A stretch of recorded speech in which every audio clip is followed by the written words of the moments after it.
ನಾವು ನೇಸರ್ಗಿ ಹೋಬಳಿ ಮದನಬಾವಿ ಗ್ರಾಮದ ನಾಗಪ್ಪ ಅವರ ಜಮೀನಲ್ಲಿ ನೋಡಿದ್ವಿ. ಸೋಯಾ ಈ ವರ್ಷ ಬೆಳೆ ಚೆನ್ನಾಗಿದೆ ಅಂತ ಅಂದ್ಕೊಳ್ತಿರ್ಬೇಕಾದ್ರೇ ಎರಡು ರೀತಿ ಅವ್ರು ಸಂಕಷ್ಟಕ್ಕೊಳಗಾಗಿದ್ದಾರೆ. ಒಂದು ಕಡೆ ಕೀಟ ಬಾಧೆ, 3-4 ಬಾರಿ ಅದಕ್ಕೆ ಔಷಧಿ ಹೊಡೆದು ಪ್ರಯೋಜನ ಆಗಿಲ್ಲ, ಅಲ್ಲೂ ದುಡ್ಡು ನಷ್ಟ ಕಳ್ಕೊಂಡ್ವಿ. ಇನ್ನು ಇರೋ ಬೆಳೆ ಉಳಿಸ್ಕೊಳ್ಳೋಣ ಅನ್ನೋ ಟೈಮಲ್ಲಿ ಮತ್ತೆ ಮಳೆ ಜಾಸ್ತಿಯಾಗಿ ಪೂರ್ತಿ ಕೊಳ್ತೋಗಿದೆ ಅಂತ ಹೇಳಿದರು. ನಾವು ಗಮನಿಸಿದ್ವಿ, ನೋಡಿದ್ವಿ. ಯಾವುದೇ ಅಧಿಕಾರಿಗಳು ನಿನ್ನೆವರೆಗೂ ಯಾರು ಬಂದಿಲ್ವಂತೆ. ಜನಪ್ರತಿನಿಧಿಗಳು ಈ ದಿಕ್ಕಿಗೆ ತಲೆನೇ ಹಾಕಿಲ್ಲ, ಈ ಕಡೆ ದಿಕ್ಕಿಗೆ ತಲೆನೇ ಹಾಕಿಲ್ಲ. ಒಂದು ರೀತಿ ಸರ್ಕಾರ ಇದ್ದು ಸತ್ತಂಗೆ ಅಂತ ಜನರ ಭಾವನೆ. ಜನರ ಕಷ್ಟಕ್ಕಾಗದೇ ಇದ್ದರೆ, ಕಷ್ಟಕ್ಕೆ ಸ್ಪಂದಿಸ್ತಾ ಇದ್ದರೆ ಅವ್ರು ಬದುಕಿದ್ದು ಸತ್ತಂಗೆ.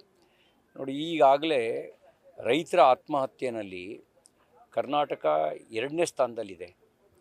ಇವರು ಸಂಕಷ್ಟಕ್ಕೆ ಸ್ಪಂದಿಸ್ತಾ ಇದ್ದರೆ ಇದು ಇನ್ನಷ್ಟು ಹೆಚ್ಚಾಗುವಂಥ ಅಪಾಯ ಇದೆ. ಅದಕ್ಕೆ ನಾನು ಮುಖ್ಯಮಂತ್ರಿಗಳಿಗೆ ಆಗ್ರಹ ಮಾಡ್ತೇನೆ, ಎಲ್ಲ ಕೆಲಸವನ್ನು ಬದಿಗೊತ್ತಿ ನಿಮ್ಮ ಸಚಿವರುಗಳಿಗೂ ಸೂಚನೆ ಕೊಡಿ, ಶಾಸಕರುಗಳಿಗೂ ಸೂಚನೆ ಕೊಡಿ.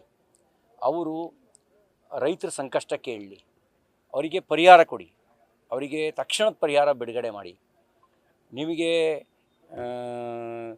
ಏನಾದರೂ ಮಾದರಿ ಬೇಕಿದ್ದರೆ BJP ಸರ್ಕಾರ ಇದ್ದಾಗ, ಯಡಿಯೂರಪ್ಪನವ್ರು ಮುಖ್ಯಮಂತ್ರಿ ಆಗಿದ್ದಾಗ, ಬಸವರಾಜ ಬೊಮ್ಮಾಯಿಯವ್ರು ಮುಖ್ಯಮಂತ್ರಿ ಆಗಿದ್ದಾಗ ನಾವು ಕೇಂದ್ರ ಸರ್ಕಾರದ ಕಡೆ ಬೆಟ್ ಮಾಡಿ ತೋರಿಸ್ಲಿಲ್ಲ.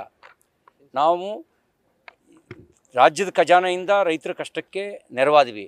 ನೀವು ಅದನ್ನು ಮಾಡಿ. ಆಮೇಲೆ ಕೇಂದ್ರ ಸರ್ಕಾರ ಎಲ್ಲ ವರದಿ ರಿಪೋರ್ಟ್ ಆದಮೇಲೆ ಅವ್ರೇನು NDRF SDRF ನಿಯಮಗಳ ಅನ್ವಯ ಕೊಡಬೇಕು, ಅದನ್ನು ಕೊಟ್ಟೇ ಕೊಡ್ತಾರೆ.